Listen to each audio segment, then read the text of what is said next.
Maayong hapon sa tanan. Welcome to the second Asuncion Miteria, Austria Professorial Chair Lecture entitled Namumuliti ka o kung paano pag-aralan ang pakikilahok sa politika. This lecture is a part of a series of events for celebrating 50 years of Psikolohiyang Pilipino with the theme Psikolohiyang Mapagpalaya, Lipunang Mapagkalinga. To open this AMA lecture, let me call the chair of the UP Department of Psychology, Associate Professor J.A. Yakat.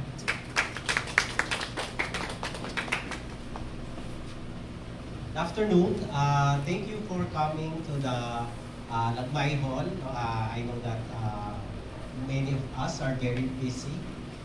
Pero napapanahon itong lecture ni Dr. Francis Simon Reyes, no, dahil nga nalalapit na yung ating halalan, yung midterm elections natin. No? At the same time, sa UP, no, ay nasa yugto na ng mga student council elections. No? At isa talaga sa magandang pagtunan ng pansin, no? Yung mga yung fenomeno ng partisipasyon ng paglahok natin sa politika, no? At yung mga kahulugang kinakabit natin dito sa behavior or phenomenon na to, no? Usually kasi pag sinabing namumulitika ay negatibo siya, no? At yun nga ba yung dahilan at may kinalaman ba ito sa pagtaas ba o pagbaba, no, ng antas ng pakikilahok, no, ng mga Pilipino halimbawa, no, sa ating political sphere. So, maraming mga questions, no, at natutuwa ako na yung isa sa mga rising stars na department, no, ay nagtatangka, no, na sagutin itong mga tanong na to. So, hindi ko na papahabain pa. Maraming salamat sa mga dumalo, no, at i-welcome natin ang ating lecturer, no, para sa ikalawang edisyon ng AMA lecture series na ito. So, si Dr. Simon Reyes, maraming salamat sa inyong lahat at magandang hapon. To get to know our speaker for today just a bit more, Dr. Francis Simon Reyes is an assistant professor at the Department of Psychology, UP Diliman, and the recipient of the 2023 Asuncion Miteria, Austria Professorial Chair. His research interests are focused on the psychological implications of digital technologies, democratic processes, and also political behavior. He teaches courses on research methods, cognitive psychology, and social psychology at the undergraduate and graduate levels. He is also currently an external advisory board member of the University of St. La Salle Bacolod Journals, a co-editor of Diwa e-Journal Tome 9, published by the Pambansang Samahan sa Psikolohiyang Pilipino, and an editorial board member of the Journal of Social Issues, published by the Society for the Psychological Studies of Social Issues. Let's give a round of applause to Dr. Francis Simon Reyes. Hello po, magandang hapon sa ating lahat. Maraming salamat po sa pagdalo sa ating AMA lecture at sana po handa tayo mumulitika sa hapon na ito. Associate Professor J.A. Yakat, Chairperson of the Department of Psychology, faculty, staff, students, guests, here in person, and hello mga nasa Facebook Live, yes, nakakontact ko kayo. Hello. Okay, good afternoon. First off, I would like to express what our department's sincere gratitude for your presence this afternoon. Really, because who else than you would sit through to our lecture on politics on a Thursday afternoon. A very fun topic. Yay! Okay. Seriously, well, thank you very much for being here. That you are willing to listen and participate makes the heavy work of doing political psychology very light. Okay. So, every now and then, meron tayong audience participation segments. So, ihanda po natin ang ating mga mobile phones or kung lang. I'd ask you, the audience on-site and online below, and that's in your hand, okay, to answer a few questions through Slido. Okay. Okay. So through Slido, ano po niyo by the way, sorry? 2468-248.